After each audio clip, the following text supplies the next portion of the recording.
നമസ്കാരം. ഇന്ന് നമ്മോടൊപ്പമുള്ളത് ഒന്ന് കബളിപ്പിക്കപ്പെട്ടു കുറച്ച് ആൾക്കാർ, സമൂഹത്തിലെ കുറച്ച് ധനാഢ്യരായിട്ടുള്ള ആൾക്കാരാൽ ചതിക്കപ്പെട്ട വിശ്വംഭരൻ എന്ന വ്യക്തിയാണ്. അദ്ദേഹത്തിൻ്റെ നിസ്സഹായത കൊണ്ടൊന്ന് ലോൺ എടുക്കേണ്ടി വന്നു. ലോൺ എടുത്തു കഴിഞ്ഞപ്പോഴാണ് അതൊരു ജപ്തിയിലേക്ക് നീങ്ങിയപ്പോൾ സ്വാഭാവികമായും അത് ലേലത്തിൽ വയ്ക്കണം. ലേലത്തിൽ വെച്ചതിന് ശേഷം ഞാൻ സ്വന്തമാക്കിക്കൊള്ളാം എന്ന് പറഞ്ഞുവെങ്കിലും ബാങ്ക് അതിന് തയ്യാറായില്ല. വീണ്ടും അദ്ദേഹത്തിന് ലൈബിലിറ്റി ഉണ്ട് എന്ന് പറഞ്ഞുകൊണ്ട് തന്നെ അദ്ദേഹത്തിന് അത് വിൽക്കുവാൻ തയ്യാറായില്ല. പക്ഷേ അതൊരു ബന്ധുവിന് അദ്ദേഹം മറിച്ച് വിൽക്കുകയും അതിനുശേഷം ആ ബന്ധു വഴി മറ്റൊരാൾക്ക് ഈ വസ്തു വിൽക്കുവാൻ വേണ്ടിയിട്ടുള്ളൊരു ശ്രമം നടത്തി. പക്ഷേ ആ വസ്തു വിൽക്കാൻ വേണ്ടി, അതായത് ബന്ധു വഴി വസ്തു വിൽക്കാൻ വേണ്ടിയിട്ട് കൊടുത്ത ആൾ അദ്ദേഹത്തെ ചതിച്ചു. സമൂഹത്തിൽ പലതരത്തിലുള്ള ജിഹാദി പ്രവർത്തനങ്ങൾ നടക്കുന്നുണ്ട്. അതിൻ്റെ ഒന്നായ ലാൻഡ് ജിഹാദ് പ്രവർത്തനങ്ങളാണ് അതിൻ്റെ പിന്നിലെന്നാണ് അദ്ദേഹം പറയുന്നത്. എന്തായാലും അതിൻ്റെ കൂടുതൽ വിശദാംശങ്ങൾ നമുക്ക് അദ്ദേഹത്തിൽ നിന്ന് തന്നെ കേട്ടറിയാം. നമസ്കാരം. എന്താണ് ഈ വിഷയത്തിൻ്റെ ആദ്യ ഘട്ടത്തിൽ സംഭവിച്ചത്? സാർ ഏതോ ഒരു ലോണുമായി ബന്ധപ്പെട്ട് ഒരു ബാങ്കിൻ്റെ ഒരു ജപ്തി ഭീഷണി നേരിടുന്ന ഒരു സാഹചര്യത്തിലാണ് ചില സംഭവങ്ങൾ നടക്കുന്നതെന്ന്. എന്താണ് സംഭവത്തിൻ്റെ? 2012 എനിക്കിത് ലോൺ വെച്ചിട്ടുള്ളൊരു വസ്തുവായിരുന്നു സാർ. ഞാനിത് 36 വർഷക്കാലമായി വസ്ത്ര വ്യാപാര രംഗത്ത് വ്യാപാരം നടത്തി വരുന്നൊരു കക്ഷിയായിരുന്നു. താൽക്കാലികമായി ഞാൻ ബാങ്കിൽ നിന്നൊരു ലോൺ സംഘടിപ്പിച്ചിട്ടുണ്ടായിരുന്നു. ഏത് ബാങ്ക്? കാനറ ബാങ്കിൽ നിന്നായിരുന്നു. പക്ഷേ ആ ലോൺ ശരിയായ രീതിയിൽ അടച്ചു തീർക്കാൻ സമയബന്ധിതമായിട്ട് എനിക്ക് കഴിയാത്തതിൻ്റെ ഒരു അവസ്ഥ വന്നപ്പോൾ ബാങ്ക് എനിക്കുള്ള വസ്തുവകളെല്ലാം ജപ്തി ചെയ്തിട്ടുണ്ടായിരുന്നു. ഏതാണ്ട് ഒരു 8 കോടി രൂപയുടെ വസ്തു ജപ്തി ചെയ്ത് അവർ കൊണ്ടുപോയിട്ടുണ്ടായിരുന്നു. എന്നിട്ട് അതിനുശേഷം ഈ ജപ്തിയിൽ നിന്നൊക്കെ ഒരു 14 വർഷം, 2012 മുതൽ കേസ് തുടങ്ങി ഏതാണ്ട് ഒരു 14 വർഷക്കാലം ആ നിയമ പോരാട്ടം നടത്തി. ബഹുമാനപ്പെട്ട ഹൈക്കോടതിയും അതുപോലെ തന്നെ സെൻട്രൽ വിജിലൻസ്, സെൻട്രൽ CBI, അങ്ങനെ RBIയുടെ ഗവർണർ, നരേന്ദ്രമോദി ഓഫീസ്, അങ്ങനെ തുടങ്ങി നിർമ്മലാ സീതാരാമൻ മേഡം തുടങ്ങിയ നിരവധി മേഖലകളുമായിട്ട് നമ്മൾ നിയമ പോരാട്ടം, അങ്ങനെ അവരും കൂടി അവരുടെ സഹായത്താൽ നമ്മൾ നിയമ പോരാട്ടം നടത്തി. ആ കേസിന് ഒരു വഴിത്തിരിവുണ്ടായി. ആ ഒരു വഴിത്തിരിവുണ്ടായതിന് ശേഷം എൻ്റെ കാരേറ്റ് ഉണ്ടായിരുന്ന നിലവിൽ കാരേറ്റ് എന്ന് പറയുന്നത് കിളിമാനൂർ കാരേറ്റ് ഉണ്ടായിരുന്ന ഒരു 83 സെൻറ്റ് വസ്തു, കാരേറ്റ് ടൗണിനോട് ചേർന്ന് കിടക്കുന്ന ആ 83 സെൻറ്റ് വസ്തു ഇത് ജന്മാവകാശം കിട്ടിയതാണോ അതോ താങ്കൾ തന്നെ വാങ്ങിയതാണോ? അല്ല, എൻ്റെ നേരത്തെ ഞാൻ വാങ്ങിയിട്ട ഒരു വസ്തുവായിരുന്നു. ആ 83 സെൻറ്റ് വസ്തു കൃത്യമായ രീതിയിൽ കോടതിയുടെ നിർദ്ദേശപ്രകാരം എനിക്ക് അനുകൂലമായൊരു വിധി വന്നു. ആ അനുകൂലമായിട്ട് എനിക്ക് പിടിച്ചെടുക്കാനുള്ളൊരു വിധി വരുന്ന സമയത്ത് ഞാനത് അനുകൂലമായിട്ട് പിടിച്ചെടുക്കാൻ എനിക്ക് ബുദ്ധിമുട്ടുകളുണ്ടായി. ആ ബുദ്ധിമുട്ടുകളെന്ന് പറഞ്ഞാൽ മറ്റൊന്നുമില്ല, എനിക്ക് മറ്റ് ലയബിലിറ്റി കിടക്കുന്നുണ്ട്, പിടിച്ചെടുക്കാൻ കഴിയില്ല എന്ന് വെച്ചു. അപ്പോൾ ബഹുമാനപ്പെട്ട ജഡ്ജി എന്നെ ചോദിച്ചു, അദ്ദേഹത്തിന് പിടിച്ചെടുക്കാൻ കഴിയുമോ എന്ന് ബാങ്ക് ഉദ്യോഗസ്ഥരോട് ചോദിച്ചു. പറഞ്ഞു ഇല്ല, അദ്ദേഹത്തിന് പിടിച്ചെടുക്കാൻ കഴിയില്ല എന്ന് പറഞ്ഞു. അങ്ങനെ ബഹുമാനപ്പെട്ട ജഡ്ജി എന്ത് ചെയ്തു, എനിക്ക് ബന്ധുക്കളോ സഹോദരങ്ങളോ ആരെങ്കിലും ഉണ്ടെങ്കിൽ പിടിച്ചെടുക്കാനുള്ള ഒരു നിർദ്ദേശം എനിക്ക് തന്നിട്ടുണ്ട്. അപ്പോൾ അതും പ്രകാരം, അതായത് താങ്കൾ പിടിച്ചെടുത്ത് കഴിഞ്ഞാൽ താങ്കളുടെ ലൈബിലിറ്റി ലൈബിലിറ്റി ഉള്ളതുകൊണ്ട് അവർ തിരിച്ചു വീണ്ടും അത് അറ്റാച്ച് ചെയ്യും. അപ്പോൾ അത് ഞാൻ പിടിച്ചെടുത്ത് കഴിഞ്ഞാൽ ബാങ്കിന് അറ്റാച്ച് ചെയ്യാനുള്ള സാധ്യതയുണ്ട് പിറ്റേന്ന് തന്നെ. അങ്ങനെയാണ് എൻ്റെ സഹോദരങ്ങളുടെ പേരിൽ, എൻ്റെ സഹോദരങ്ങളോ ബന്ധുക്കളോ ആരെങ്കിലും ഉണ്ടെങ്കിൽ അവരുടെ പേരിൽ പിടിച്ചെടുക്കാൻ കോടതി എനിക്ക് നിർദ്ദേശം തരുന്നത്. അപ്രകാരം ഞാനിത് എൻ്റെ ഒരു സഹോദരൻ എന്നുള്ള നിലയ്ക്ക് സുനിൽ ബാബു എന്ന് പറഞ്ഞൊരു കക്ഷിയുടെ പേരിൽ ഞാൻ വസ്തു പിടിച്ചെടുത്തിട്ട് അത് ബാങ്കിൻ്റെ ലയബിലിറ്റി തീർക്കുന്നതിന് വേണ്ടിയിട്ട് കൃത്യമായ രീതിയിൽ ഈ പറയുന്ന ആനപ്പടിക്കൽ ആസാദ് തിരൂർ ജില്ലയിൽ മലപ്പുറം ജില്ലയിൽ തിരൂർ എന്ന സ്ഥലത്തുള്ള കൽപ്പകഞ്ചേരി ദേശത്തുള്ള ആനപ്പടിക്കൽ ആസാദ് എന്ന് പറയുന്ന ഒരു വ്യക്തിയെ ഞാൻ സമീപിച്ചിട്ടുണ്ട്. അദ്ദേഹത്തിന് എന്തെങ്കിലും രാഷ്ട്രീയ പശ്ചാത്തലമുണ്ടോ? അല്ല, രാഷ്ട്രീയ ബന്ധങ്ങളെന്ന് പറഞ്ഞാൽ കൃത്യമായിട്ടുള്ളതെന്ന് പറഞ്ഞു കഴിഞ്ഞാൽ അവിടെയുള്ള മുസ്ലിം ലീഗുമായിട്ടുള്ള വളരെ അടുത്തുള്ള ബന്ധുക്കളൊക്കെ അദ്ദേഹത്തിന് വേണ്ടപ്പെട്ടവരാണ്. കാരണം അതിൽപ്പെട്ട മുസ്ലിം ലീഗിൻ്റെ ഇപ്പോൾ വരാൻ പോകുന്ന മന്ത്രിയുടെയൊക്കെ ആൾക്കാരാണ് ഇദ്ദേഹത്തിൻ്റെ പാർട്ട്ണറായിട്ട് ദുബൈ, അബുദാബി, വിദേശ രാജ്യങ്ങളിലും അതുപോലെ തന്നെ ഇന്ത്യയുടെ മറ്റ് ഭാഗങ്ങളിലും ഇന്ത്യക്കകത്തുള്ള മറ്റ് സ്റ്റേറ്റുകളിലും ഇവർ വ്യാപാര സമുച്ചയങ്ങൾ നടത്തുന്നുണ്ട്. ശൃംഖലകൾ ഇവർക്കുണ്ട്, ഇന്ത്യക്കകത്തുമുണ്ട്, പുറത്തുമുണ്ട്, കേരളത്തിലുമുണ്ട്. അതൊരു ചാരിറ്റബിൾ ട്രസ്റ്റിൻ്റെ പേരിലാണ് ഇവർ കുറേ കാര്യങ്ങളൊക്കെ നടത്തുന്നുമുണ്ട്. അങ്ങനെ ഈ കക്ഷി വന്നു ഇതിനൊരു വിലയാർത്ഥം വെക്കുകയും അതിനെ തുറന്നിട്ട് ഞാൻ പറഞ്ഞൊരു കാര്യം ചെയ്യാം, അങ്ങനെയാണെന്നുണ്ടെങ്കിൽ നമുക്കതൊരു കൂട്ടുകച്ചവടമായിട്ട് നമുക്ക് മുന്നോട്ട് കൊണ്ടുപോകാം, എനിക്കതിൻ്റെ ലാഭവിധം കൃത്യമായിട്ട് കിട്ടണമെന്ന് നമ്മൾ തമ്മിലൊരു ധാരണയിലായി. അപ്പോൾ അദ്ദേഹം പറഞ്ഞു ഒരു പ്രശ്നമില്ല, ഏതായിരുന്നാലും ബാങ്കിൽ പോയി ഇട്ടിരിക്കുന്ന വാല്യുവേഷൻ വെച്ച് കൃത്യമായിട്ട് പറഞ്ഞാൽ 2017 ഹൈക്കോടതിയുടെ നിർദ്ദേശപ്രകാരം അത് റീവാലുവേഷൻ നടത്തുന്നതിന് വേണ്ടി ഹൈക്കോടതി ഉത്തരവിട്ടിട്ടുണ്ടായിരുന്നു ബാങ്കിനെതിരെ. അങ്ങനെ ബാങ്കിനോട് ഹൈക്കോടതി നിർദ്ദേശപ്രകാരം ബാങ്ക് വാല്യുവേഷൻ ഇട്ടു. കോടതിയുടെ നിർദ്ദേശപ്രകാരം ബാങ്ക് വാല്യുവേഷൻ ഇട്ടതിൽ നിന്ന് പെർ സെൻറ്റ് 18 ലക്ഷം രൂപ എന്ന് പറഞ്ഞാൽ 83 സെൻറ്റ് വസ്തുണ്ട്. ടോട്ടൽ എമൗണ്ട് ആകുമ്പോഴത്തെ 15 കോടിയിൽ പരം 15 കോടിക്കകത്ത് വില മതിക്കുന്ന ഒരു വസ്തുവാണെന്ന് കൃത്യമായിട്ട് കോടതിയും കണ്ടെത്തി. ഈ ബാങ്കും മാർക്കറ്റ് വാല്യൂ കണ്ടെത്തി അവർ പറഞ്ഞു. അപ്പോൾ ഈ കരാറുകളെല്ലാം ഞാനും ഈ കക്ഷിയുമായിട്ട് നേരത്തെ സംസാരിച്ചിരുന്നതാണ്. അപ്പോൾ അദ്ദേഹം പറഞ്ഞു, ബാങ്കിൽ അടയ്ക്കാനുള്ള ക്യാഷ് ഇപ്പം ഞാൻ തരാം, നിങ്ങളത് എടുക്കുക, എന്നിട്ട് നമുക്ക് ചില കരാറുകൾ എഴുതി പിടിപ്പിച്ച് നമുക്ക് മറ്റു ഭാഗങ്ങളിലോട്ട് കടക്കാമെന്ന് അദ്ദേഹം പറഞ്ഞു. അതും പ്രകാരം ഞാനത് സമ്മതിക്കുകയും ചെയ്തു. അപ്പോൾ ഇദ്ദേഹം പറഞ്ഞ കരാറുകളിൽ അദ്ദേഹം അന്ന് പറഞ്ഞിരുന്നത് നല്ലൊരു ശതമാനം ഞങ്ങൾ നിങ്ങൾക്ക് തരാം എന്ന് പറഞ്ഞൊരു കരാറാണ് അദ്ദേഹം ഒപ്പിട്ടത്. ഒരു കമ്മീഷൻ, പോയി കഴിഞ്ഞാൽ അതിന്റെ ഒരു കമ്മീഷൻ എന്ന നിലയിൽ, അതെ കമ്മീഷൻ എന്നുള്ള രീതിയിൽ എനിക്ക് തരാമെന്ന് പറഞ്ഞു. അപ്പോൾ ആദ്യത്തെ അതൊരു ബിസിനസ് കരാർ കൂടിയായി. അതെ അതൊരു ബിസിനസ് കരാർ തന്നെയായിരുന്നു. കാരണം കൂട്ടുകച്ചവടമാകുമ്പോൾ അങ്ങനെയാണല്ലോ വരുന്നത്. തീർച്ചയായും. കാരണം ലാഭവിധം എന്ന് പറയുന്നത് നല്ലൊരു എമൗണ്ട് കിട്ടുന്ന വസ്തുവാണ്, ഭാവിയുള്ള വസ്തുക്കളാണ്. ഇതിന് വേണ്ടിയിട്ടുള്ള ഒരു കരാർ തയ്യാറാക്കി. അതെ, അങ്ങനെ വേണ്ടിയിട്ടുള്ള ഒരു കരാർ തയ്യാറാക്കി ആദ്യം. അല്ലേ?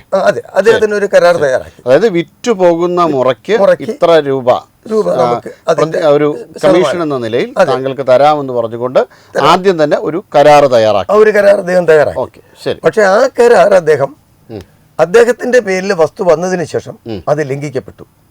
ശരി. ആ കരാർ അദ്ദേഹം ലംഘിച്ചു. അപ്പൊ നിരവധി തവണ ഞാൻ അദ്ദേഹത്തിനോട് പറഞ്ഞു, അദ്ദേഹം ഒരു കാര്യം ചെയ്യണം, നമ്മുടെ അവസ്ഥ വളരെ മോശമാണ്. അപ്പൊ എന്തായിരുന്നാലും നമ്മൾ വിശ്വാസമായിട്ട് തന്നെ നിലനിർത്തി നമുക്ക് പോകണം, പക്ഷെ അതിനൊരു കരാർ വേണമെന്ന് പറഞ്ഞു. അങ്ങനെ ആ കരാറിൽ എഴുതി തന്നെ പിടിപ്പിച്ചിട്ടുണ്ട്. കൃത്യമായ രീതിയിൽ അവരും കൂട്ടാളികളുമായിട്ടുള്ള ഏതാണ്ടൊരു 4-5 പേര് അതിൽ ജാമ്യം നിന്നിട്ടുണ്ട്. അപ്പൊ ആ ജാമ്യം നിന്നിട്ടുള്ളതിൽ തന്നെ ഗൾഫിൽ നിന്ന് വന്ന ആൾക്കാരും മറ്റുള്ളവരൊക്കെ അതിൽ പങ്കെടുത്തിട്ടുണ്ടായിരുന്നു. ആ കരാറ് കൃത്യമായിട്ട് അദ്ദേഹത്തിന്റെ പേരിൽ തന്റെ പേര് മാറി വരുന്ന മുറയ്ക്ക് ആ കരാറ് ഞങ്ങൾ സബ് ഓഫീസിൽ വന്ന് രജിസ്ട്രേഷൻ ചെയ്ത് തരാമെന്നുള്ള വാഗ്ദാനത്തിലാണ് ഞാനത് സമ്മതിച്ചു കൊടുക്കുന്നത്. പക്ഷെ ആ കരാർ അദ്ദേഹം പാലിച്ചതുമില്ല. എനിക്കിതിൽ കിട്ടാനുള്ള എമൗണ്ടിന്റെ ബാലൻസ് എനിക്ക് കിട്ടിയിട്ടുമില്ല. അത് അദ്ദേഹം തരാമെന്ന് പറഞ്ഞിട്ട് ഇതുവരെയ്ക്ക് തന്നിട്ടുമില്ല. അപ്പോൾ അങ്ങനെ ഇരിക്കെ നിരവധി തവണ ഞാൻ ഇദ്ദേഹത്തിനെ സമ്മർദ്ദം ചെലുത്തി, സാർ എനിക്ക് എൻ്റെ ക്യാഷും കിട്ടണം, അതുപോലെ തന്നെ കരാർ നമുക്ക് പാലിക്കപ്പെടുകയും വേണം. അപ്പോൾ അതിന് രജിസ്ട്രേഷൻ നടത്തി തന്നെ ആവണം. കാരണം രജിസ്ട്രേഷൻ നടത്താത്തിടത്തോളം കാലം കരാർ ഒരു കാരണവശാലും സാധുതയല്ല. അപ്പോൾ അതെനിക്കറിയാവുന്ന കാര്യങ്ങളും അത് ബഹുമാനപ്പെട്ട കോടതിക്കും നിയമ സംവിധാനത്തിനും അറിയാവുന്ന കാര്യങ്ങളാണ്. അപ്പോൾ ഇദ്ദേഹം സമ്മർദ്ദം ചെലുത്തിയിട്ടും തരാത്തതിൻ്റെ പേരിൽ ഞാൻ ഇദ്ദേഹത്തിനെതിരെ കൃത്യമായ രീതിയിൽ രേഖകളുടെയും തെളിവുകളുടെയും എല്ലാ അടിസ്ഥാനത്തിലും കൃത്യമായ രീതിയിൽ നമുക്ക് വസ്തുവിൻ്റെ സബ് ഡിവിഷൻ കിടക്കുന്ന കിളിമാനൂരായതുകൊണ്ട് നേരെ ആറ്റിങ്ങൽ മുനിസിപ്പൽ കോടതിയിൽ ഇദ്ദേഹത്തിനെതിരെ ഒരു സൂട്ട് ഞാൻ ഫയൽ ചെയ്തിട്ടുണ്ടായിരുന്നു. ആ സൂട്ട് ഫയൽ ചെയ്ത് ഇട്ട് കോടതി രേഖകളും തെളിവുകളും മുൻകാല തെളിവുകളും രേഖകളും ഇദ്ദേഹം എഴുതി പിടിപ്പിച്ച കരാറുകളും എല്ലാം പരിശോധിച്ചപ്പോൾ തീർത്തും അതിൽ കൃത്യവിലോപം നടന്നതായിട്ട് എന്നെ കണ്ടെത്തി. ഈ കരാറുകൾ കബളിപ്പിക്കപ്പെടുന്നതാണെന്ന് കൃത്യമായിട്ട് അത് കണ്ടെത്തി ഇദ്ദേഹത്തിന് ഒരു ഇഞ്ചക്ഷൻ ഓർഡർ കൊടുത്തു. ആ ഇഞ്ചക്ഷൻ ഓർഡർ പ്രകാരം ഇദ്ദേഹം നേരെ ഒരു ഒബ്ജക്ഷൻ ഫയൽ ചെയ്യുന്നതിന് വേണ്ടിയിട്ടുള്ള തയ്യാറെടുപ്പെടുത്തു. അപ്പോൾ ഈ കരാറുകളിൽ കൃത്യമായിട്ട് അദ്ദേഹം എഗ്രിമെൻറ്റിൽ കരാറുകളിൽ പറഞ്ഞിരിക്കുന്നത് അദ്ദേഹത്തിൻ്റെ വസ്തുക്കൾ ഈ പറയുന്ന കരാറുകളിൽ ലംഘിക്കപ്പെട്ടാൽ അത് ആരാണോ ലംഘിക്കപ്പെടുന്ന അവരുടെ വസ്തുവകകളും മറ്റുള്ളതും സ്ഥാപനജംഗമ വസ്തുക്കളും അത് അറ്റാച്ച് ചെയ്യാനുള്ള എല്ലാ സമ്മതപത്രവും നമ്മൾ എഴുതി പിടിപ്പിച്ചാണ് മുന്നോട്ട് പോകുന്നത്. അങ്ങനെ ഇരിക്കുകയാണ് ഇദ്ദേഹം ഇത് ചെയ്തത് തന്നെ. അങ്ങനെ കോടതി വിളിച്ചു വരുത്തി അവരെ കേട്ടു, പ്രതികളെ കേട്ടു. അപ്പോൾ കോടതിയിൽ ഈ ആസാദ് ടീമിൻ്റെ ഒരു അഡ്വക്കേറ്റ് ഒരു കൊടുത്തിട്ടുണ്ടായിരുന്നു, ഒബ്ജക്ഷൻ ഫയൽ ചെയ്തിട്ടുണ്ടായിരുന്നു. ആ ഒബ്ജക്ഷനിലും ഇദ്ദേഹം പറയുന്നത് കൃത്യമായ രീതിയിൽ ഈ കരാറുകൾ ഞങ്ങൾ പാലിക്കാൻ തയ്യാറല്ല. അപ്പോൾ കോടതി ബഹുമാനപ്പെട്ട കോടതി എന്തുകൊണ്ടാണ് നിങ്ങളൊരു കരാർ എഴുതി പിടിപ്പിച്ചിട്ട് അത് പാലിക്കാൻ ബുദ്ധിമുട്ടുണ്ടാകുന്നത് എന്ന് ചോദിച്ചു. അത് പറ്റില്ല എന്ന് പറഞ്ഞവർ കേസുമായിട്ട് മുന്നോട്ട് പോവുകയാണ്. അങ്ങനെ വന്നു കഴിഞ്ഞാൽ കൃത്യമായ രീതിയിൽ എനിക്ക് ഇന്ത്യൻ നീതിന്യായ നിയമ സംവിധാനങ്ങളുമായിട്ട് അന്വേഷണ വിഭാഗങ്ങളുമായിട്ട് ഒക്കെ എനിക്ക് മുന്നോട്ട് പോകേണ്ടി വരും. എന്തെങ്കിലും തെളിവുണ്ടോ അവർ തരില്ല? അതെ, എനിക്ക് ഒബ്ജക്ഷൻ ഫയൽ ചെയ്തു, കോടതിയിൽ ഫയൽ ചെയ്തു. കോൾ റെക്കോർഡ്സ് അങ്ങനെ എന്തെങ്കിലും? കോൾ റെക്കോർഡ്സ് ഉണ്ട്. അത് ഒരിക്കലും രജിസ്ട്രേഷൻ ചെയ്ത് തരില്ല എന്നവർ ആവർത്തിച്ച് പറയുന്നുണ്ട്. മാത്രമല്ല ഭീഷണിയുടെ സ്വരത്തിൽ അവർ പറയുന്നുണ്ട്. കാരണം അവർ ഭീഷണിപ്പെടുത്തുന്നതിന്റെ കാരണം എന്ന് പറഞ്ഞാൽ അവർ സുപ്രീം കോടതിയിൽ പോയി വേണമെങ്കിലും അവർ നേടിയെടുക്കും. നമ്മുടെ പ്രേക്ഷകർക്കായിട്ടൊന്ന് കൊടുക്കാമോ? നമ്മള് വക്കീലെ എഗ്രിമെന്റ് രജിസ്റ്റർ ചെയ്ത് കൊടുക്കൂല, നമ്മള് വാക്കാൽ ആസാക്ക പറഞ്ഞ സംഗതി ഞാന് സാക്ഷി വെച്ചിട്ട് പറയണേ, നമ്മള് അത് വിശംബരന് 10% കൊടുക്കും. അതിലൊരു മാറ്റമില്ല. വിശംബരൻ ത്രൂ തന്നെ നമ്മളെ സെയിലും ചെയ്യും, നമ്മളെല്ലാരും കൂടി തന്നെ സെയിലും ചെയ്യും. പിന്നെ വിശംബരൻ എന്തിനാണ് ഇതിനെപ്പറ്റി വെറുതെ ചൊറാക്കണ്, കിട്ടുമ്പോ ഇല്ലാതാക്കണം എന്തിനാ? ആസാഖാനെ സംബന്ധിച്ചിടത്തോളം ആ ഭൂമി വിറ്റില്ലാച്ചിട്ട് ഒരു ബുദ്ധിമുട്ടും ഇല്ലാത്ത ആളാ. അതായത് ആസാഖാക്ക് ഇപ്പൊ തിരുവനന്തപുരത്ത് ആ ഭൂമി കാലാകാലം അവിടെ കിടന്നാലും കുഴപ്പമില്ല, കാരണം ആസാഖാന്റെ അടുത്ത് ഫണ്ട് ഉണ്ട്. അപ്പൊ ആസാഖാനെ വെറുതെ ആവശ്യമില്ലാത്ത പറഞ്ഞ് ചൊടിപ്പിക്കണ്ടെന്ന് പറയണേ. ഓക്കെ, മതി മതി. തീർച്ചയായും അത്തരത്തിലാണ് പറഞ്ഞിരിക്കുന്നത്. അതായത് അതെ, അത്തരത്തിലാണ് അദ്ദേഹം അത് പറഞ്ഞത്. നമ്മളെ എതിർത്ത് കഴിഞ്ഞ് കഴിഞ്ഞാൽ ഏത് കാരണവശാലും നിങ്ങളെ ഭൂമി നിങ്ങൾ വിൽക്കാതെ അങ്ങനെയും കിട്ടേക്കും, നിങ്ങളെ കാലാകാലങ്ങൾ ഇതിന്റെ പിന്നാലെ നടത്തി നമ്മൾ അത് പതിപ്പിക്കുക എന്നുള്ള ലക്ഷ്യത്തിലാണ് ഇവർ മുന്നോട്ട് പോയിക്കൊണ്ടിരിക്കുന്നത്. അപ്പോൾ അതുകൊണ്ട് ഇപ്പോൾ കോടതിയിൽ അത് കൃത്യമായിട്ട് പറഞ്ഞു. അപ്പോൾ കോടതി എന്നെ വിളിച്ചിട്ട് ചോദിച്ചു, നിങ്ങൾക്കത് എന്തുകൊണ്ട് രജിസ്ട്രേഷൻ ചെയ്ത് കൊടുക്കാനുള്ള ബുദ്ധിമുട്ട് എന്താണെന്നുള്ളത് ചോദിച്ചു. അപ്പോൾ അവർ പറഞ്ഞു ഞങ്ങൾ കൊടുക്കില്ല എന്ന് ഒബ്ജക്ഷൻ ഫയൽ ചെയ്തിട്ടുള്ളിൽ അവർ പറഞ്ഞിട്ടുണ്ട്. എന്തെങ്കിലും സംതിങ് അവർ ചെയ്യും, ഒരു ഗിഫ്റ്റായിട്ട് ചെയ്യും എന്നുള്ള ഒരു ഒറ്റ രീതിയിലാണ് അവർ സംസാരിക്കുന്നത്. അന്ന് ഈ 14,93 ലക്ഷം രൂപ വാല്യൂ ഉള്ളതാണെന്ന് പറഞ്ഞ് മനസ്സിൽ പരസ്പരം സമ്മതിച്ച് തീരുമാനിച്ചു, ബാങ്കിലടയ്ക്കാനുള്ള ക്യാഷ് അടച്ചു, പ്രശ്നം പരിഹരിച്ചതാണ്. അപ്പോൾ ആ കരാറുകളിൽ നിന്നും ആ വിശ്വാസവഞ്ചന, ചതി, ചുരുക്കി പറഞ്ഞാൽ എല്ലാ രീതിയിലും ക്രിമിനൽ പശ്ചാത്തലങ്ങളാണ് ഇവരിപ്പോൾ നടത്തിയിരിക്കുന്നത്. ശരിക്കും ക്രിമിനൽ ലോയാണ് നടത്തിയത്. കോടതി തന്നെ പറഞ്ഞു കൃത്യമായ രീതിയിൽ ഇതിൽ ഒരുപാട് അപകടമുണ്ട്. കരാർ ലംഘിക്കപ്പെട്ട് കഴിഞ്ഞാൽ അതിനകത്തുണ്ടാകുന്ന ബുദ്ധിമുട്ടുകൾ എന്താണെന്നുള്ളതിനെക്കുറിച്ച് വളരെ ഇങ്ങനെ പ്രതിഭാഗവും മനസ്സിലാക്കിയിരിക്കണമെന്ന് പറഞ്ഞിട്ടുണ്ടായിരുന്നു. അങ്ങനെ ഈ കേസ് ഇപ്പോൾ ഏതാണ്ട് 5-ാം മാസം 20 വെച്ചിരിക്കുകയാണ് വിധി പറയുന്നതിന് വേണ്ടിയിട്ട്. അപ്പോൾ ഇവർ ഇപ്പോൾ നിരന്തരം ഈ മുസ്ലിം ലീഗിൻ്റെ ആൾക്കാർ അധികാരത്തിൽ വന്നു കഴിഞ്ഞാൽ ഒരു മന്ത്രി അങ്ങോട്ട് അവർ കൊണ്ടുവന്ന് പറയുന്നു. ആ മന്ത്രി അധികാരത്തിൽ വന്നു കഴിഞ്ഞാൽ അവർ സുപ്രീം കോടതിയിൽ പോയി വേണമെങ്കിലും ഈ കേസ് നടത്തി നമ്മളെ ഇല്ലായ്മ ചെയ്യുന്നുള്ള ഒരു ഭീഷണിയാണ് ഇവർ ഇപ്പോൾ ചെയ്തുകൊണ്ടിരിക്കുന്നത്. കാരണം ഇവർക്ക് ഇല്ലായ്മ ചെയ്യാനെന്ന് പറഞ്ഞാൽ ഇവരുടെ പക്കലെന്ന് പറഞ്ഞു കഴിഞ്ഞാൽ ഇവർക്ക് സാമ്പത്തികമായിട്ടും ആൾസ്വാധീനമായിട്ടും രാഷ്ട്രീയമായിട്ടും എല്ലാ രീതികളിലും ഇവർ നല്ല ശക്തരാണ്. കാരണം അതിന് ഉദാഹരണം എന്ന് പറഞ്ഞാൽ ഗൾഫ് നാടുകളിൽ, ഇന്ത്യയുടെ മറ്റ് സംസ്ഥാനങ്ങളിൽ, ഇന്ത്യക്കകത്ത്, കേരളത്തിൽ, അങ്ങനെ തുടങ്ങിയ നിരവധി സ്ഥലങ്ങൾക്ക് ഇവർക്ക് വ്യാപാര സമുച്ചയങ്ങളും മറ്റുള്ളതെല്ലാം നിലവുണ്ട്. അതിലൊക്കെ നല്ലത് തന്നെയാണ്. പക്ഷേ ഒരു കാരണവശാലും ഇവർ നമ്മളുടെ ആ നല്ല കാര്യങ്ങൾക്ക് വേണ്ടിയിട്ട് ഇവരിതൊന്നും വിനിയോഗിക്കാൻ തയ്യാറല്ലാത്ത രീതിയിലാണ് ഇപ്പോൾ ഉള്ള ഭീഷണികൾ മുന്നോട്ട് പോയിക്കൊണ്ടിരിക്കുന്നത്. അതായത് നിങ്ങൾ എന്ത് വന്നാലും ഞങ്ങൾക്ക് നിങ്ങളുടെ പൈസ തരില്ല, ഞങ്ങൾക്ക് മറ്റുള്ള ഭാഗങ്ങളിലൊക്കെ സ്വന്തം മറ്റു കാര്യങ്ങളും അതെ ഉണ്ട്, നമ്മളത് വെച്ചിട്ട് നമുക്കെതിരെ നിങ്ങളെ മൂവാക്കി നിങ്ങളെ നശിപ്പിക്കും എന്ന ഭീഷണിയും മറ്റുള്ളതാണ് ഇവർ ചെയ്തുകൊണ്ടിരിക്കുന്നത്. ഇപ്പോൾ നമ്മുടെ നാട്ടിൽ പറഞ്ഞു കേൾക്കുന്ന ഒരു ലാൻഡ് ജിഹാദ് എന്ന് പറഞ്ഞുള്ള ഒരു ചില കാര്യങ്ങളൊക്കെ ഉണ്ട്. അപ്പോൾ അതുമായിട്ട് ഇതിന് എന്തെങ്കിലും ബന്ധമുണ്ടോ? അങ്ങനെ വിശ്വസിക്കുന്നുണ്ടോ? അതില്ലാതിരിക്കാൻ സാധ്യതയില്ല സാർ. അതിൽ തന്നെ ഇത് വന്നു ചേരും. അവസാനം ചുരുക്കി പറഞ്ഞാൽ ഇവരുടെ കയ്യിലുണ്ടെന്ന് പറഞ്ഞാൽ നമ്മൾ ഈ പറയുന്ന കണക്കല്ല. ഈ വിദേശ ഫണ്ടുകളും മറ്റുള്ളതും എല്ലാം ഇവർ ഇങ്ങനെയുള്ള ഈ ഭൂമാഫിയകൾ ഇതുപോലെ ഉള്ള അനധികൃതമായിട്ടുള്ള കാര്യങ്ങൾക്ക് വേണ്ടി വിനിയോഗിക്കുന്നുണ്ടെന്നുള്ളത് വളരെ സ്പഷ്ടമാണ്. കാരണം സാധാരണക്കാരായിട്ടുള്ളവരുടെ ഭൂമി അത്യാവശ്യപ്പെട്ട്, കാരണം നിവർത്തിയില്ലാതിരിക്കുന്നവരുടെ ഭൂമി ഇതുപോലെ പറ്റിപ്പും തട്ടിപ്പും അതുപോലെ തന്നെ കരാറുകളും മറ്റുള്ള വാഗ്ദാനങ്ങളും കൊടുത്ത് പറ്റിച്ചെടുക്കുക, അതിനുശേഷം അവരെ ഈ ലോകത്തു നിന്ന് തന്നെ ഉന്മൂലനം ചെയ്ത് കളയുക എന്നുള്ള ലക്ഷ്യത്തോടു കൂടി അവരെ തെരുവിലിറക്കുക, ഈ ലോകത്തോട് യാത്ര പറയിപ്പിക്കുക, ഇതാണ് ഇവരുടെ ലക്ഷ്യങ്ങൾ. അപ്പോൾ അതിനെതിരെ ഇപ്പം ഞാൻ ചെയ്യാൻ ഉദ്ദേശിക്കുന്നതെന്ന് പറഞ്ഞാൽ ഇന്ത്യയിലുള്ള നീതിന്യായ നിയമ സംവിധാനങ്ങൾ, അന്വേഷണ വിഭാഗങ്ങൾ എവിടെയൊക്കെ ഉണ്ടോ അവിടെയൊക്കെ മണ്ണിൽ നിന്ന് പടിയിറക്കുന്ന മറ്റൊരു രീതി ഇവർ തുടരുന്നു എന്നാണ് താങ്കൾ പറയുന്നത്. അതുകൊണ്ട് അതെ, അങ്ങനെ തന്നെയാണ് അവർ ഉദ്ദേശിക്കുന്നത്. അപ്പോൾ അതുകൊണ്ട് എനിക്കും ഇതങ്ങനെ ഒരു പരിധിവരെ സഹിച്ച് ക്ഷമിച്ച് മുന്നോട്ട് കൊണ്ടുപോകാൻ പറ്റില്ല. കാരണം അതുകൊണ്ട് ഞാനിപ്പോൾ പ്രധാനമായിട്ട് ഉദ്ദേശിക്കുന്നു എന്ന് പറഞ്ഞാൽ ഈ അന്വേഷണം നടത്തേണ്ട ബഹുമാനപ്പെട്ട നിയമവകുപ്പുകളിലേക്ക് ഞാൻ എൻ്റെ പ്രശ്നം കൊണ്ടെത്തിക്കാൻ ആഗ്രഹിക്കുകയാണ്. അത് ഒന്ന് പോലീസ് സ്റ്റേഷനിലേക്ക് ഞാനിപ്പോൾ റിപ്പോർട്ട് കൊടുത്തിട്ടുണ്ട്. അത് കഴിഞ്ഞ് DYSP, അത് കഴിഞ്ഞ് DGP വരുന്നുണ്ട്. പിന്നെ ജോയിൻ്റ് ഡയറക്ടർ ഇൻ്റലിജൻസിന് കൊടുക്കുന്നുണ്ട്, ഡയറക്ടർ ഓഫ് എൻഫോഴ്സ്മെൻറ്റിന് കൊടുക്കുന്നുണ്ട്, SFIO എന്ന് പറഞ്ഞാൽ SFIO എന്ന് പറഞ്ഞാൽ മറ്റേ നമ്മുടെ ഫ്രോഡ് ഇൻവെസ്റ്റിഗേഷൻ അതിലേക്ക് ചെന്നൈയിലേക്ക് നമ്മളുള്ള ഒരു റിപ്പോർട്ട് തയ്യാറാക്കുന്നു. അതുപോലെ ഓർഗനൈസേഷൻസിനും അതെ നമ്മളിത് ചെയ്യുന്നത്. സെൻട്രൽ വിജിലൻസിന് കൊടുക്കുന്നുണ്ട്, CBI ഡയറക്ടർക്ക് കൊടുക്കുന്നുണ്ട്, ശ്രീ നരേന്ദ്രമോദി സാറിൻ്റെ ഓഫീസിലേക്ക് ഇത് ചെയ്യുന്നുണ്ട്. അങ്ങനെ നിരവധി സ്ഥലങ്ങളിലേക്ക് ഞാനിത് ഉണ്ട്. പിന്നെ അതുപോലെ തന്നെ ഭാരതത്തിലെ ബഹുമാനപ്പെട്ട പരമോന്നത കോടതികളും അതുപോലെ തന്നെ അന്താരാഷ്ട്ര വിദേശ കോടതികളിലേക്കും ഈ കേസ് ഞാൻ ട്രാൻസ്ഫർ ചെയ്യും. ശരി ശരി ശരി. കാരണം ഇത് അങ്ങനെ എനിക്ക് ഒരു നിവൃത്തി കണ്ടെത്താൻ പറ്റത്തുള്ളൂ സാർ. ശരി. കാരണം അല്ലാതെ പറ്റില്ല. തീർച്ചയായും ഇത്തരം സമാനമായ രീതിയിൽ മറ്റാരെങ്കിലും ഇവരോ അല്ലെങ്കിൽ മറ്റാരെങ്കിലും ഇതുപോലെ പറ്റിക്കപ്പെട്ടിട്ടുള്ള കാര്യം അറിയോ? അത് കാരണം ഇതുപോലെ ആയിരിക്കണമല്ലോ ഇവരൊക്കെ ഇതുപോലെ ഈ ധനികരാകുന്നത്. അല്ലാതെ ഇവരൊന്നും പോയി ഇപ്പോൾ ഈ തൊഴിലുറപ്പിനൊന്നും പോയി കാശുണ്ടാക്കി അല്ലല്ലോ ഈ രീതിയിൽ വന്നെത്തുന്നത്. അത് ഈ പറയുന്ന എല്ലാ ആൾക്കാരും ഇതുപോലെ ഈ ഭൂമാഫികളെല്ലാം ഉണ്ടാക്കുന്നത് ഇതുപോലെ തന്നെയാണ്. അതിപ്പോൾ 99% ജനങ്ങൾക്ക് അറിയാവുന്നതാണ്.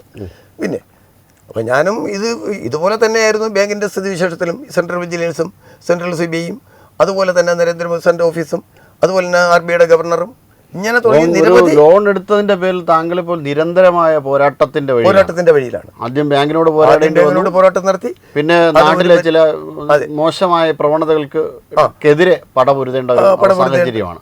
ഇതിൽ നിങ്ങൾക്ക് എവിടെന്നെങ്കിലും നല്ല ഒരു ശക്തമായ പിന്തുണയൊക്കെ ലഭിക്കുന്നുണ്ടോ? അല്ല, പിന്തുണ എന്ന് പറഞ്ഞാൽ ഇതാണ് പറഞ്ഞത് സാർ. കാരണം എല്ലാവരും ഇവരെയൊക്കെ ഭയന്ന് മുന്നോട്ട് പോകും. പക്ഷെ നമുക്കിന്നിപ്പോൾ ഈ പോകാൻ നമുക്കിന്നിപ്പോൾ നഷ്ടപ്പെടാൻ ഉത്സാഹപ്പെടുത്തിയോ ഇവരെ ഇങ്ങനെ അപകടകാരികളാണ്? അല്ല, അപകടകാരികളാണെന്ന് ഇവർ പറയുന്നുണ്ടല്ലോ. കാരണം ഇവരുടെ പ്രവൃത്തിയിൽ നിന്ന് തന്നെ നമുക്ക് മനസ്സിലാവുന്നുണ്ടല്ലോ സാറേ. അപ്പോൾ അതിൽ പിന്നെ നമുക്ക് നമ്മളെ എന്തെങ്കിലും അപായപ്പെടുത്താനോ അല്ലെങ്കിൽ നമ്മുടെ ശാരീരിക ഉപദ്രവത്തിനോ അങ്ങനെ എന്തെങ്കിലും തരത്തിലുള്ള കാര്യങ്ങളിലൂടെ അവർ നീക്കുന്നതായിട്ട് താങ്കൾക്ക് സംശയം തോന്നിയിട്ടുണ്ട്? അല്ല, അതിനുള്ള കഴിവ് അവർക്കുണ്ടല്ലോ. പക്ഷേ എന്ന് വിചാരിച്ചിട്ട് എനിക്കിപ്പോൾ നഷ്ടപ്പെടാനെന്ന് പറഞ്ഞാൽ മറ്റൊന്നുമില്ല. എനിക്ക് ഈ ഉടക്കച്ചോര 50 ഗ്രാം മാംസവും. അതുകൊണ്ടൊന്നും ഞാൻ ഇനിയിപ്പോൾ ഇതിന് അടിയറ പറയാൻ പോകുന്നില്ല. അങ്ങനെ പോകാനുള്ള അവസാനം വരെ ഞാനിത് പോരാടും. ഈ കേസ് എവിടെയാണ് നിൽക്കുന്നത് ഇപ്പോൾ ഞാൻ നിൽക്കുന്നതെന്ന് പറഞ്ഞാൽ കറക്റ്റ് പറഞ്ഞാൽ എനിക്കൊരു വീട് അവിടെ ഉണ്ട്, നഗരൂരുണ്ട്. അവിടെയാണ് ഞാനിപ്പോൾ താമസിക്കുന്നത്. അതല്ല, കേസ് എവിടെയാണ്? അല്ല, കേസ് ഇപ്പം നിലനിൽക്കുന്നത് ഇപ്പം ഇവിടുത്തെ മുനിസിപ്പൽ കോടതിയിലാണ്. ഇനി അത് മറ്റു പരമോന്നത കോടതിയിലേക്ക് കേസ് മുന്നോട്ട് കൊണ്ടുപോകാനാണ് ഞാൻ ആഗ്രഹിക്കുന്നത്. അപ്പോൾ അവർ പരമാവധി ഇതിനെ നീട്ടിക്കൊണ്ട് പോവുക, നമ്മളെ ഇല്ലായ്മ ചെയ്യുക, സാമ്പത്തികപരമായിട്ടും സാമൂഹികപരമായിട്ടും എല്ലാ രീതിയിലും നമ്മളെ ഇല്ലായ്മ ചെയ്യുക എന്നുള്ള ലക്ഷ്യത്തിലാണ് അവരുടെ പോക്കുകൾ. അപ്പോൾ അവർക്കെതിരെ ഒരു പെട്ടെന്ന് തന്നെ ഒരു കൃത്യമായ നടപടി ഉണ്ടെങ്കിൽ മാത്രമേ ഇതൊരു അല്ലെങ്കിൽ ഒരു ജസ്റ്റിസ് ഡിനൈഡ് ആയി പോകും അല്ലേ? നമുക്കൊരു ദയ കിട്ടുന്നതിൽ നിന്ന് അല്ലെങ്കിൽ ഒരു നീതി കിട്ടുന്നതിൽ നിന്നൊരു നമുക്കൊരു സമയം ലേറ്റ് ആയി പോകും. തീർച്ചയായും എന്തായാലും കോടതി അതിനുള്ള ഒരു സത്വര നടപടി സ്വീകരിക്കുമെന്ന് തന്നെയാണ് കോടതി നല്ല രീതിയിലാണ് ബഹുമാനപ്പെട്ട കോടതി തീരുമാനമെടുത്തത്. കാരണം ഇതുവരെയുള്ള രേഖകളും തെളിവുകളും എല്ലാം പരിശോധിപ്പിച്ചപ്പോഴും പല തവണകളായിട്ട് ഈ കരാർ ലംഘനങ്ങൾ ഇവർ നടത്തിയതായിട്ട് അവർ കണ്ടെത്തിയിട്ടുണ്ട്. ബഹുമാനപ്പെട്ട കോടതി കണ്ടെത്തി. അല്ലല്ല, ഇത് നിരവധി തവണ ഇവർ ഈ കരാറുകൾ ഇതുപോലെ എഴുതി പിടിപ്പിച്ച് ഇതെങ്ങനെ ഇതായിട്ട് കൊണ്ടുപോയിട്ടുണ്ട്. അത് പാലിക്കപ്പെടാതെ ഇവർ കൊണ്ടുപോയിട്ടുണ്ട്. അതെല്ലാം വിലയിരുത്തിക്കൊണ്ടാണ് ഇവരെ വിളിച്ചു വരുത്തി കൃത്യമായ രീതിയിൽ ഇവർക്ക് വാണിംഗ് കൊടുത്ത് കാര്യങ്ങൾ പറഞ്ഞത്. അപ്പോഴാണ് ഇവർ ഒബ്ജക്ഷൻ ഫയൽ ചെയ്തത്. അപ്പോൾ ഇവരുടെ സത്യം പുറത്തു വന്നു. ചുരുക്കി പറഞ്ഞാൽ ഇവർ ഇതുപോലെ സാധാരണക്കാരെ കബളിപ്പിക്കലാണ് ഇവരുടെ പ്രതീതി എന്നുള്ളത്. കുറച്ച് കേസുകൾ നമ്മൾ അതെ. അപ്പോൾ അതുപോലെയുണ്ട് സാർ. അപ്പോൾ അതുകൊണ്ട് നമുക്ക് ഇതിനെക്കുറിച്ച് വളരെയേറെ ചിന്തിക്കേണ്ട ഒരു കാലഘട്ടം. കാരണം നമ്മളെപ്പോലെ ഇത്രയെങ്കിലും ജനങ്ങൾ ഇതിൻ്റെ പിന്നിലായിട്ടുണ്ട്. ഇവരുടെ ഈ പിടികളിൽ പെട്ടിട്ടുണ്ട്, ഇവരുടെ കരാള ഹസ്തങ്ങളിലായിട്ടുണ്ട്. ഈ കെണിയിൽപ്പെട്ട് ഇങ്ങനെ പോകുന്നുണ്ട് നിരവധി ആൾക്കാർ. നമ്മൾ തന്നെ ഈ വിശ്വസിച്ച് പോയത് നമ്മളിപ്പോൾ ഇവരുടെ ഈ മാഫിയകളുടെ ഈ കെണിയിൽപ്പെട്ട് അങ്ങനെ നിൽക്കുന്ന ഒരു അവസ്ഥയാണ്. നിങ്ങളൊരു നിയമോപദേശകനെ കണ്ടിട്ടായിരുന്നു ഈ ഡോക്യുമെന്റ്സ് ഒക്കെ? ഇല്ല, നിയമോപദേശം നമ്മൾ ഒരുപാട് ബഹുമാനപ്പെട്ട സീനിയർ അഡ്വക്കേറ്റുമാരൊക്കെ ഇതിൽ ഇടപെട്ടിട്ടുണ്ടായിരുന്നു. അപ്പോൾ അവരൊക്കെ പറഞ്ഞു കൃത്യമായ രീതിയിൽ വാഗ്ദാന ലംഘനങ്ങൾ കാണിക്കരുത്, കരാർ പാലിക്കണം, കരാറുകൾ നമ്മൾ എഴുതി കഴിഞ്ഞാൽ അത് പാലിക്കണം. തയ്യാറാക്കുന്നതിന് മുന്നേ അഡ്വക്കേറ്റ്സിനെ ആരെങ്കിലും കണ്ടിട്ടുണ്ടായിരുന്നു? അല്ല, അതെ, അതിങ്ങനെ കണ്ടിട്ടുണ്ടായിരുന്നു. അപ്പോൾ ആ കരാറും അവർ തന്നെ ഈ അഡ്വക്കേറ്റ്സുമായിട്ട് സംസാരിച്ചിട്ട് പറഞ്ഞു ആ കരാർ നമ്മൾ സമ്മതിക്കാൻ തയ്യാറാണെന്ന് പറഞ്ഞു. അഡ്വക്കേറ്റിനെ വരെ, സീനിയർ അഡ്വക്കേറ്റിനെ വരെ ഇവർ കബളിപ്പിച്ചു എന്നുള്ളതാണ് അതിലുള്ള സത്യാവസ്ഥ. അപ്പോൾ അദ്ദേഹം പറഞ്ഞ കരാർ മറ്റ് പല രീതിയിലൂടെയും കാശടിച്ച് മാറ്റാൻ വേണ്ടി അത് തന്നെയാണ്. കാരണം 18 കോടി രൂപയുടെ വസ്തുവല്ലേ ഇന്ന്, അത് 2017 ഇപ്പോൾ ആ വസ്തുവിന്റെ വില സമഗ്ര അന്വേഷണം തന്നെ ആവശ്യമാണ്. സംസ്ഥാനത്ത് ഇത്തരത്തിലുള്ള നിരവധി പ്രവർത്തനങ്ങൾ നടക്കുന്നുണ്ട്. ചില പ്രവർത്തനങ്ങൾ പലപ്പോഴും ഒരു ജിഹാദി പ്രവർത്തനമായിട്ടാണ് പലരും പറയുന്നത്. അത്തരത്തിലുള്ള വാർത്തകളാണ് നമുക്ക് പുറത്തോട്ട് വരുന്നത്. അതായത് ഒരു ലാൻഡ് ജിഹാദ് ഇവിടെ നടക്കുന്നുണ്ട്, ആ ലാൻഡ് ജിഹാദിൻ്റെ ഭാഗമായിട്ട് പല സംഭവങ്ങളും നടക്കുന്നുണ്ട് എന്നൊക്കെയാണ് പറയുന്നത്. എന്തായാലും ഇതും അത്തരത്തിലുള്ള പ്രവർത്തനമാണ് എന്നാണ് താങ്കൾ പറയുന്നത് അല്ലേ?